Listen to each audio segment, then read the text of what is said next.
So with evenings becoming longer, we're going to see an explosion of runners out running throughout the course of the summer months. And whether it's a 5K, 10K, marathon or ultra marathon you're training for, running technique is a key and often overlooked part of the process.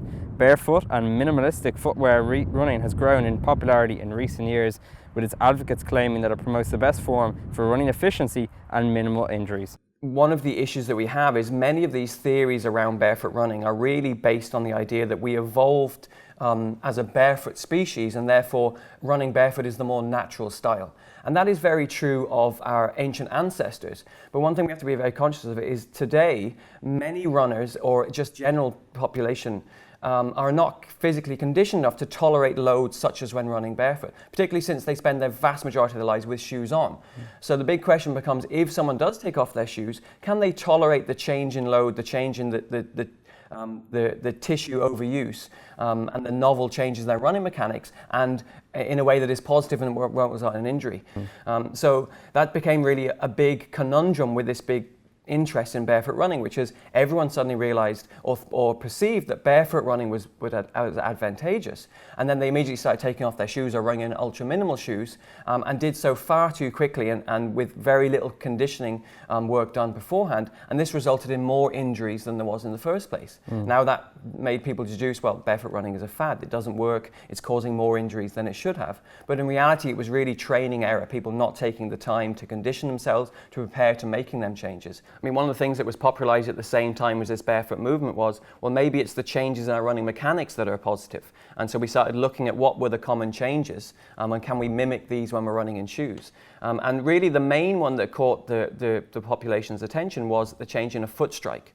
And our foot strike really is described by the way in which the foot will contact the ground when we first land on the ground after a single stride. And it can land on the heel, so the heel coming down in contact with the ground. It can land with both the heel and the front of the foot, the ball of the foot landing together, which is a midfoot strike, or it can land on the toe or the ball of the foot, which is a forefoot strike. And immediately people started trying to transition away from a heel strike, which is believed to have a higher rate of impact peaks, and which has been found to be true, into either a midfoot or a forefoot strike. And really, the key message for changing our foot strike is we want to avoid the extremes. Okay, there's somewhere in the middle here which may be optimal for everybody. Some people may have a very mild heel strike, and that's fine. Some people may have a very mild forefoot strike. But really, we want to try and avoid a major or very negative overextended heel strike, the foot landing right down in instant collision with the heel. Or we don't want to be landing right up on our toes on a forefoot strike, because this, and of course, now puts a lot of stress on the calf and the lower leg again, like we talked about earlier. So the foot strike was one of the first things, and really we want to try and make this as neutral as possible. And actually what's more important than the foot strike is the position that the foot lands in relation to the rest of the body. So we should probably forget a little bit about the foot strike and be thinking more about the whole body posture. And so the second major thing that people became interested in was our stride frequency and stride length. So what we've observed on numerous occasions in the literature is that as we increase the stride frequency, take more steps per minute, it brings the foot back closer to the center of mass, underneath the hips. And this prevents an extended overstride, and an overstride is what causes big collisions with the ground, and also causes the whole body to kind of bounce up and down, which we know is negative as far as collision forces and running injury. So by increasing our stride frequency, our steps per minute, we can not only bring the foot back under the center of mass and get it landing more neutrally, but also it means that we are essentially cycling our legs much more consistently underneath us, and that prevents that up and down action that I was talking about, which again has been found to reduce the impact forces with running. And the third key factor is really our posture. And for posture, we often see one of the issues is when people wear elevated shoes is they tend to sit backwards a little bit and their upper body will lean forward.